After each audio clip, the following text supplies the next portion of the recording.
Hi, welcome back from spring break. I hope you guys all had a relaxing, restful, safe time. Um, Obviously, at the start of the semester, this isn't what I expected, but it's what we've got, and we'll do our best to keep learning. If you have any questions, please reach out to me. Don't wait till the end of May. Please reach out now. Okay, I want to be here to help you. I want to be here to answer your questions, but I can't do that unless I know you have them. To try to be consistent each day at 2 o'clock, sorry, not each day, Tuesday, Wednesday, and Thursday of each week at 2 o'clock, I will post in Google Classroom a link for us to do a Google Meet. And anyone who wants to ask me any questions can get in at that time. Each day I'll post the link a few minutes before that, and you can click to join and talk to me and ask me any questions if you have them. In addition, if that doesn't work for you, reach out to me and we can try to find a time. Send me an email, send me a message on It's Learning. Let me know if you need help. Okay.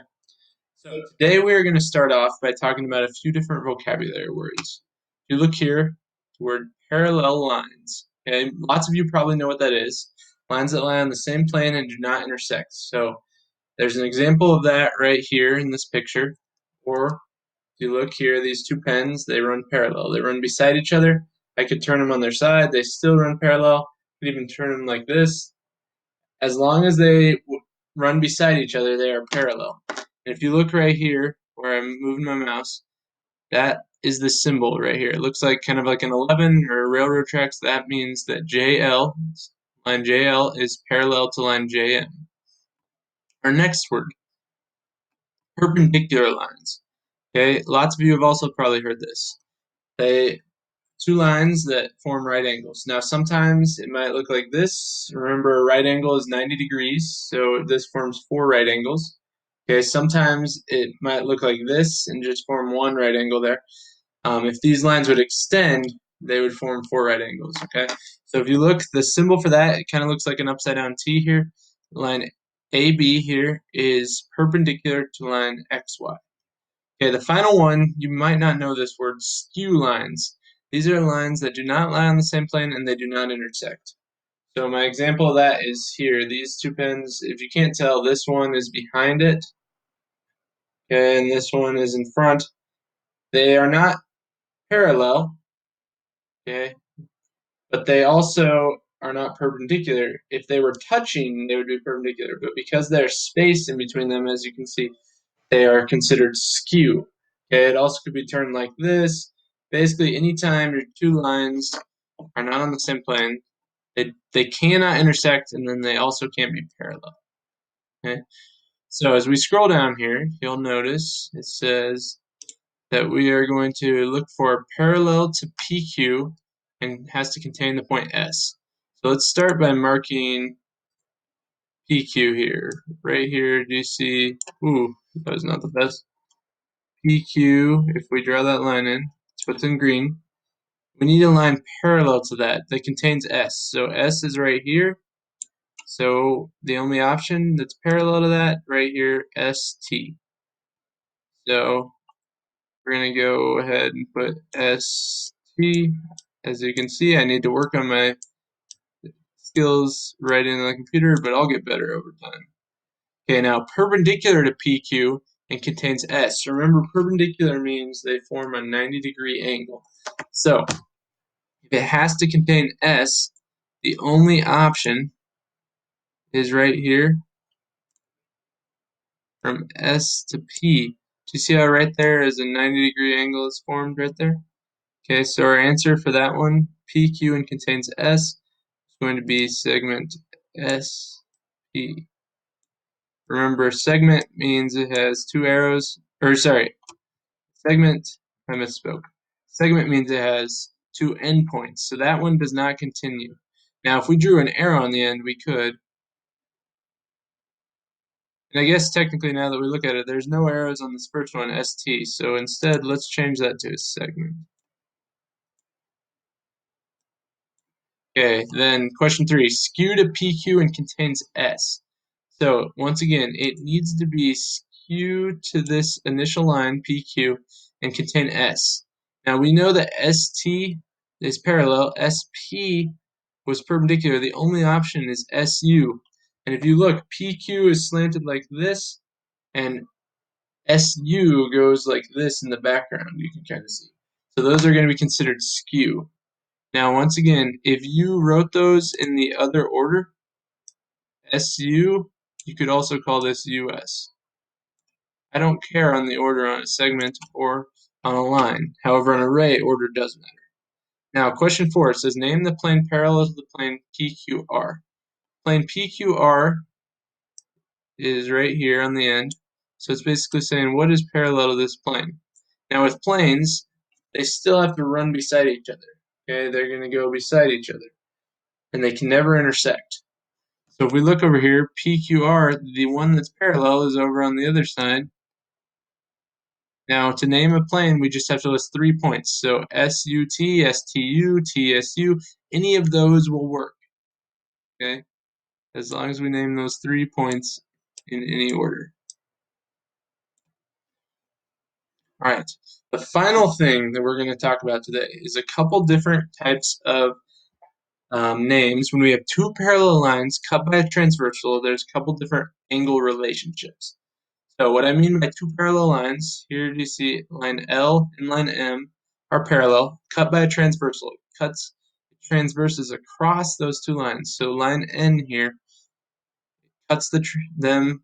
Line N is the transversal. Now we already know some of these angle relationships. For example, 1 and 4 here. Does anyone remember what those are called? Hopefully you're thinking to yourself, vertical angles, okay? 1 and 4 would be vertical angles. There's other examples of vertical angles here. You also know that like 2 and 4 there, those would be considered a linear pair. Do you see how it's a straight line? It's cut into 2 parts. Those are going to add up to 180. Okay, now, corresponding angles. Corresponding is something that means they like go together. They match up.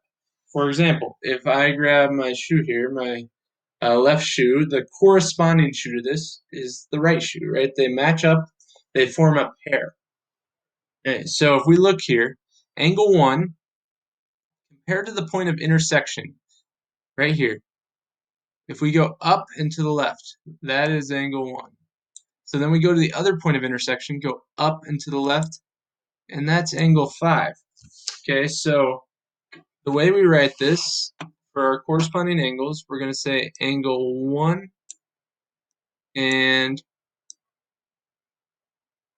angle 5 are corresponding. Okay, because they are both up to the left, up to the left. Now, it's also possible we could go up to the right, up to the right.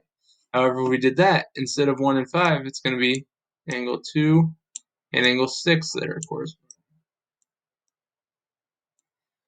Okay, or you could go down to the left, that'd be angle 3, which would match up with down to the left, angle 7.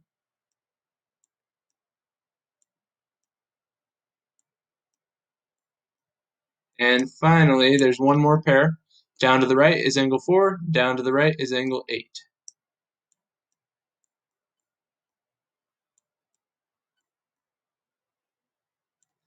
Alright, so our next one, alternate exterior angles. So, alternate, hopefully you know that word, kind of like opposite or on alternate sides. So, alternate exterior. Alternate is going to mean that one is on each side of the transversal. So one has to be over here, one has to be over here. Exterior sounds like the word exit or outside. So think of it as on the exterior of the parallel lines. So I drew in green the parallel lines. It has to be outside. So either 1 and 2 or 7 and 8. Those are the only ones that are on the exterior. Now alternate means they have to be on alternate sides of the transversal. So we're going to do angle 1 and angle 8.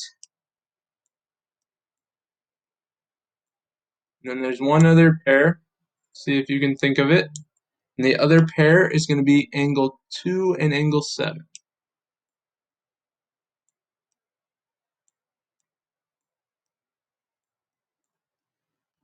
Alright, alternate interior. Very similar, except now, instead of on the outside of those green lines, Interior, think interior designer. It's on the inside, okay? Interior designer designs the inside of your home. Okay, if you redo the interior of your car, you like redo your seats, maybe you get a new sound system, all that stuff inside the car. Where the exterior would be like a paint job. Okay, so interior, think it sounds like in. So we know it's going to be either 3, 4, 5, or 6. Alternate means one's on each side. So 3 and 6 would work. And the final one then is 4 and 5. And if you're not sure what this little thing is in front of these angles, that just is the angle sign. So that means angle 3 and angle 6.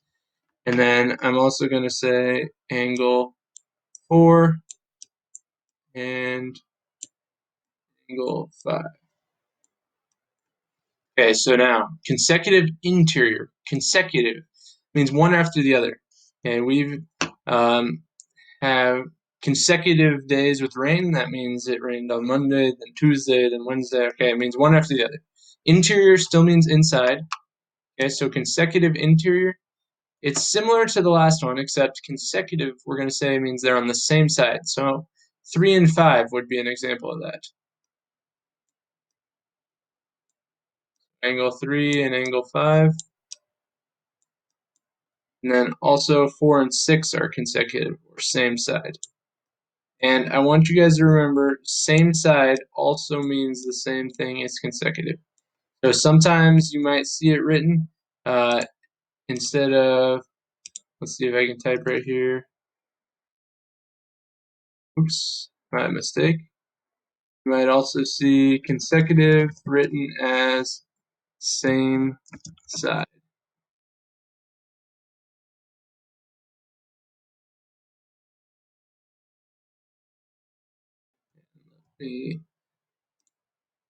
So I obviously made a mistake, but same side interior. Okay, so now let's move down here. Angle 1 and angle 5 are what type of angles? So first, let's look. Angle 1 is right here. Angle 5 is right here. So here's our two lines. Now, oftentimes they're parallel lines. However, they don't always have to be. In this case, they are not. These two lines are not. But we can get rid of this side because we don't need any of that. Here's the transversal. So if we look from those points, it's up to the left, up to the left. Those are going to be an example of what we said was corresponding.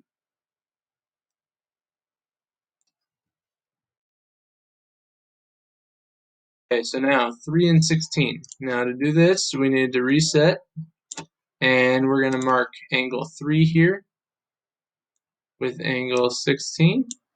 And we don't care about any of this stuff, okay? That's all extra. These lines do appear to be parallel, cut by a transversal. Now, first we need to check, are they on the inside or the outside? And you see how the two lines here, they're outside of that. So exterior, we know that's going to be one of our words. And then we look and we see that one is on each side, so that is alternate exterior. Okay, now 4 and 15. So this is very similar, except instead of, it's still going to be alternate, except now 4 is right here, 15 is right there. This is going to be what we call alternate interior. Okay, now 4 and 14. Instead of 15, I'm going to highlight 14 here. And they're still on the inside, so it's still interior. However, now it is one of two words. You can either say consecutive interior, or you can say same side interior.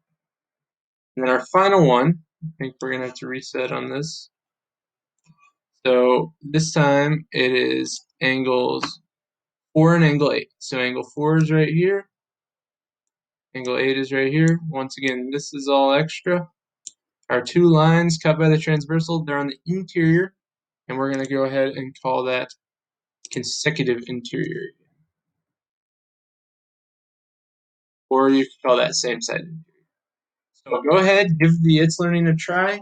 And if you have any questions, please either get on and talk to me on Google Meet today at 2 o'clock, or reach out, send me an email, send me an It's Learning message. Have a great day.